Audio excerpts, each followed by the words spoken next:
Hi, I'm Caden, here with my brother, Cal, and you're watching Eating W's. eat the W. That's a W. Let's eat one. Let's eat one. That's a W.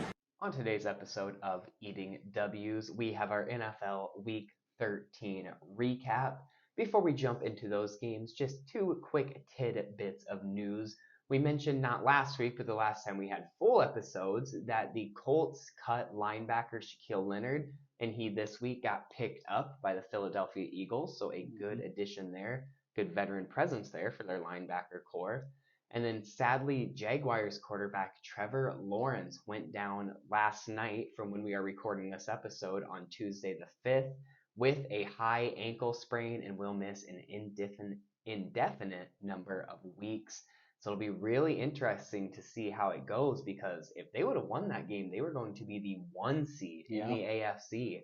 And now they will be going without Lawrence for skill positions, it's usually at least 2 to 4 weeks. So I'd imagine Lawrence misses 1 to 2, if not more weeks. Yeah, So it's a little bit easier for quarterbacks to come back from, even though they do have to press off that ankle, when throwing a pass, but it's not quite as extreme as those cuts that the wide receivers and running backs make. exactly. So it'll be interesting to see how the Jaguars play that, and it'll be CJ Beathard's team for the time, former Iowa boy. So love to see that.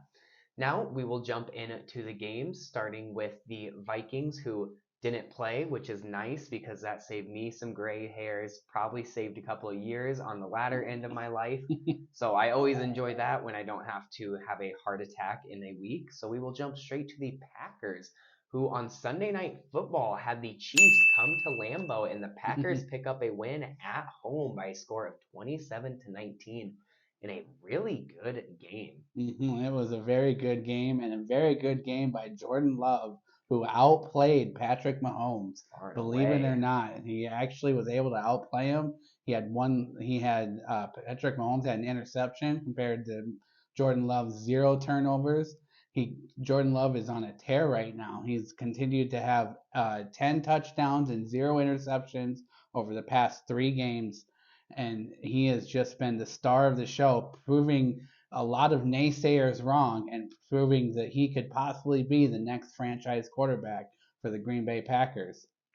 Let's not get too far ahead of ourselves. Well, Have you enjoyed the roller coaster this year there so has far? definitely been growing You know, pains you got the because first 3 weeks, and then you had the middle of the what was season, it, and then now you're back on a. weeks 2 through 10, or we were 2 and 5, and he had 8 touchdowns and 10 interceptions. Yeah, exactly. So It's been. I'm afraid that there's going to be a point where the interceptions come back up now. But He did, if you count like his first 2 to 3 games and his most prior 2 to 3 games, he has absolutely been balling out. I will give him that mhm. though.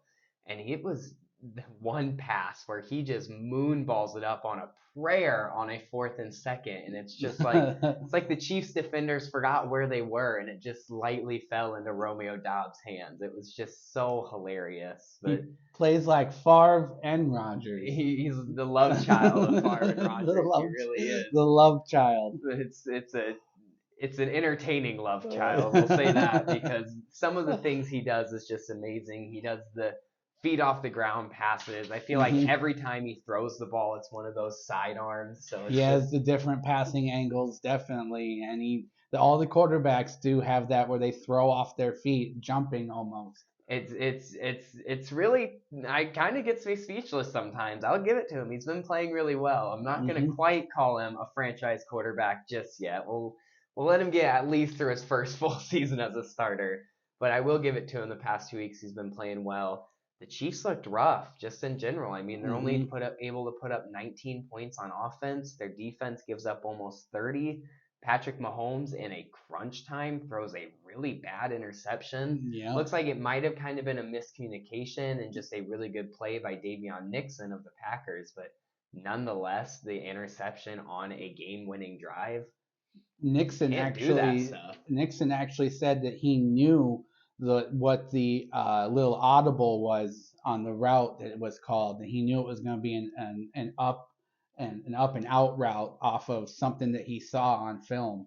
So he was able to read that really well. Yep, you could definitely tell he was there before the Chiefs. So, nonetheless, just a really good game by the Packers. Even as a Vikings fan, I'll give it to them. Next up, we have my game of the week, which was the Denver Broncos heading down to Houston to take on the Texans, and the Texans picking up a win at home by a score of 22-17, capped off by an awesome red zone interception by Jimmy Ward when the Broncos were knocking on the door of taking the lead with a touchdown. Mm-hmm. It's really cool to see the Texans this year because they've been, well, so bad in the past few years. So it's not only nice to see them do well, but it's nice to see them do well across the board. Their offense is performing. CJ Mm-hmm. Stroud has stepped up beyond belief and is showing himself to be a shoe-in for Offensive Rookie of the Year. But their defense has also been showing up week in and week out. This Broncos offense has kind of been on a little bit of a tear recently. It's not crazy good, but they've been playing much improved to what they had been earlier in the year and especially last year. And the Mm-hmm. Texans were able to pretty well shut them down, only held them to 17 points. Had a little bit of a comeback in the second half, the Broncos did, but not enough at the end of the day. And Will Anderson Jr. I almost blanked on his name. Will Anderson Jr. has really been stepping up Mm-hmm. recently. He had He one of his tore the best games. Broncos apart. He had a not a blocked punt, but he had a tipped punt where he kind of affected it and caused the Broncos punter to shank it.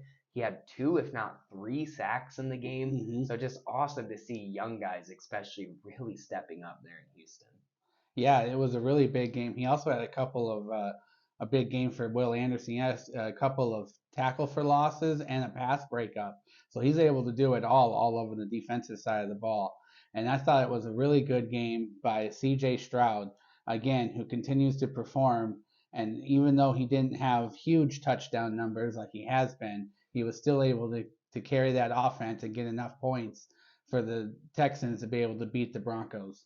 Yeah, and kind of to even touch on the point that they play off each other really well. Mm-hmm. Yeah, CJ Stroud, at least comparatively to what he had been doing the past couple of weeks, had a little bit of a downer game, but his defense was able to rally behind him and they got a good team win at the end of the And day. one other negative I almost forgot about is that they lost Tank Dell, the star wide Oh, that is receiver, for the rest huge. of the season with a fractured fibula because he was run blocking on a running play at the goal line. Yeah, definitely some questions there, but I mean, you got to use everybody that you have on the goal line. Those Yeah, defenses are so ready for it. I don't blame Slowick or the Texans at all. I think it was a good formation and just kind of a freak accident. But they ask definitely, everyone to definitely, block, definitely some so. question there. I can see where people are coming from with that. And then finally, we have Callan's game of the week, which is the Cincinnati Bengals heading to Jacksonville to take on the Jaguars on Monday Night Football. And the Jaguars, or sorry, rather, the Bengals pick up Hmm. a prime time upset and win by a score of 34-31, very much aided by that Trevor Lawrence injury that we mentioned earlier. Yeah, and not only that, but it was the Bengals' first road Monday Night Football win since 1990 against the Browns. So Oofta. it's not very often the Bengals are on Monday Night Football, and obviously it was not very often they're on the road on Monday Night Football. And the ones that they have been, they've been losing a lot of them. But they were finally able to get a victory in this one in a very exciting back and forth game that included multiple lead changes and multiple ties. So it was a very exciting game to watch. Trevor Lawrence was leading the way with 3 total touchdowns before his injury, and probably would have led the Jaguars to a victory had not the injury occurred. But really, the star of the show was Jake Browning, the Bengals quarterback, who passed for over 300 yards and had a touchdown pass. And it's really shown that he is a very capable backup and maybe just good enough to keep the Bengals alive in that playoff race in the AFC.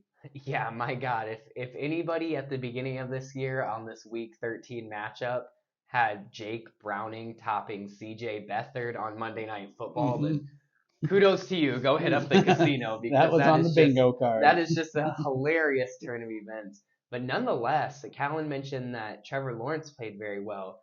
But for the situation he was kind of thrusted into and the fact that he hadn't played a snap since the preseason, and now here we are 3/4 of the way through the year, it Mm-hmm. was kind of impressive that CJ Beathard was able to come into the game. He drove them down the field, and as Count mentioned, Trevor Lawrence probably gets a touchdown and wins the game.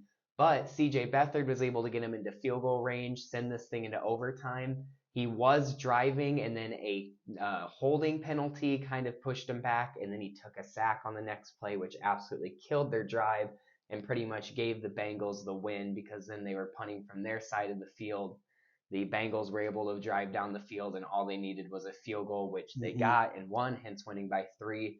So overall, it was a really good game and really impressive by 2 backup quarterbacks. And just goes to show how important it is to have at least one other guy on your roster that you can trust to be a quarterback who knows the offense well, who you know can lead the team well.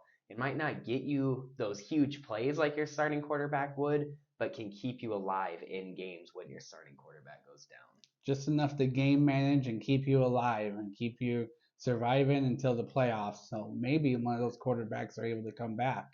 Yeah, definitely. Surviving and thriving. Mm-hmm. So that was our NFL Week 13 review. Make sure you stay tuned until tomorrow when we have our NFL Week 14 predictions. But until then, don't forget to eat the W.